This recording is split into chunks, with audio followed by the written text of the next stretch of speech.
Let's talk about you going on a detox. Let's talk about what that actually means, what it takes, and why, if your body is so full of toxins, you're not actually already dead. Welcome to Shape Fixer. I'm Andrew, I'm a nutritionist, and in this video we're going to talk about the idea of having a detox and what you need to know to understand what your body is actually doing and what toxins are or are not present in your body. So toxin is another word for poison. So if you have toxic chemicals in your body, it could be a real medical emergency that needs to be sorted out straight away. And if you are going to wait for 3 months for your detox hideaway at a yoga retreat somewhere, or go on a special, I don't know, pineapple diet or something for 4 days at the end of the holidays, you might not make it. But the truth is you will make it. You'll be absolutely fine because your body detoxes itself all the time. And the biggest internal organ in your body is your liver, and your liver has many very important functions, but one of them is to detoxify your blood on a regular basis. So what does it actually do? It filters out toxins and chemicals that are in your blood that might have come from what you've eaten or been drinking, or might have come from medications, toxins like alcohol, and it metabolizes them and gets rid of them either through your urine or through your bile, which it produces into your intestine, and it goes out the way your waste food goes out. So your liver is constantly filtering your blood, processing out all these toxic chemicals. If it didn't do that, you wouldn't make it. So when you go for a detox, you're probably not doing that really. What you are doing is allowing your liver to do its job better. And that means not overwhelming it with toxins.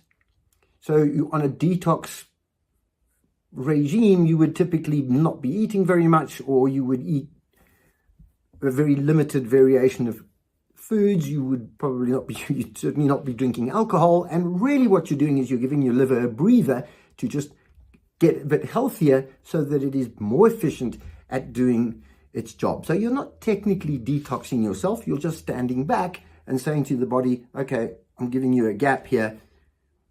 Do your job more efficiently. Now, the problem with our lifestyle generally is that we tend to overeat. We eat the wrong things. We have a lot of medications. We drink a lot of alcohol, and we do things that cause the liver to have a heck of a lot to do to try and constantly detoxify our blood. And our liver has other jobs, and it can't get to those other jobs properly if it's constantly detoxifying our blood.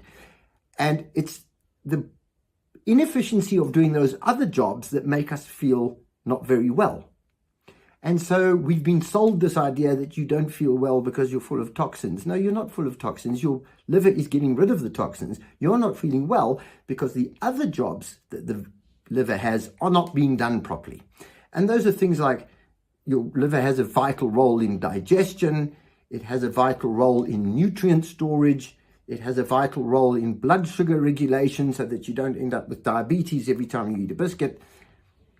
Your liver needs a bit of space.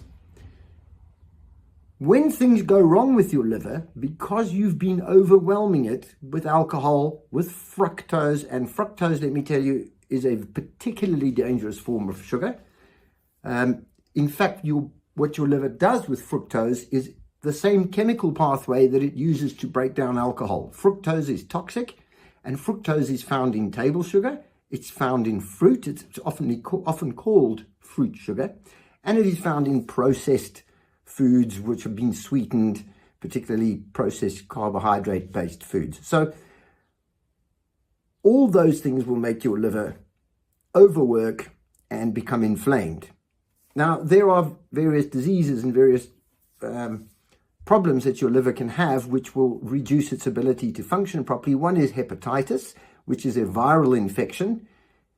Catching that virus is not exactly your fault, but if your liver is not healthy to start with, it will be more difficult for you to fight it off. So it's very important to try and keep your liver as healthy as you can. Fibrosis happens as a result of scarring of the liver from constant inflammation because it's being overworked and overloaded with too many toxins. That is reversible, but if the scarring is too severe and it's been going on for too long, it leads to cirrhosis of the liver, which is then not reversible, and you start to lose liver function permanently. And very often cirrhosis of the liver leads to, or can lead to, liver cancer. It's very rare that anyone gets liver cancer without having cirrhosis of the liver first. Again, alcohol is a very common problem there, but so is the overconsumption of sugars, fructose in particular, but also glucose. So carbohydrates generally, you just really need to be on a low carbohydrate diet generally and avoiding sugars. Fatty liver disease is another common problem, which usually leads then to diabetes. And fatty liver disease was traditionally associated with alcohol, high alcohol intake. Alcoholics tend to have fatty liver disease. But more and more common over the last couple of decades has been what is now called non-alcoholic fatty liver disease, which is a bit of a strange name because it's just fatty liver disease. And the reason it's non-alcoholic is because it wasn't caused by alcohol. Well, what was it caused by?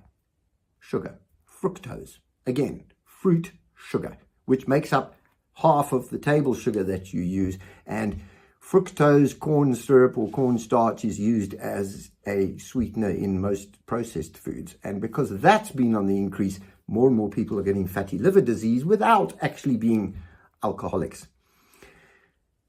So what do we do? What do we really do? If we want to take an active role in detoxing our bodies, what we need to do is look after our liver. And if you want to look after your liver, you have to cut down alcohol. Now, really, you should cut it out. I understand there's a cultural pressure and it's not always easy to cut it out completely, but if you try to cut it out and then you have the occasional glass of wine, it's not as bad as scheduling to have a regular glass of wine. So what we try and do is say, okay, we're going to cut out alcohol. I'll be a non-drinker who has a drink occasionally. Maybe you can think of yourself that way. You need to cut down on your sugar. You need to go on a low sugar diet, a ketogenic diet of some sort. And there are lots of different variations of a ketogenic diet, going from vegan to carnivore. I've done other videos on these. The animal product centered version of a ketogenic diet is always going to be better because it's just, you get more nutrients that way, but at least cut down the sugar for the sake of your liver. And being obese leads to liver disease because of the associated issues that cause the obesity in the first place. So if you can maintain your weight, your chances are your liver is going to be a lot healthier. And the same goes with exercise. And again, the exercise and the obesity and the general health are all sort of linked. So people who exercise regularly and are of manageable weight, don't drink too much alcohol, avoid sugar, are very unlikely to have liver disease and are certainly not going to need to pay anybody anything to go on any kind of detox regime. So really, you should allow your body to detox itself. Let your liver do it for you.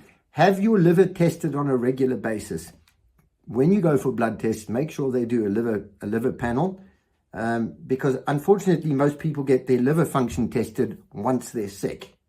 And then it's much more difficult to actually address. So if you keep half an eye on that, every time you go for a blood test, make sure that that includes tests that will tell your doctor how your liver is functioning. And so long as your liver function is good and your lifestyle is sensible, you are not going to need to go for a big detox. So thank you for watching this video. Please share this video and please subscribe to our channel so that you keep getting these videos that will give you the information you need to be able to make the best decisions about your health.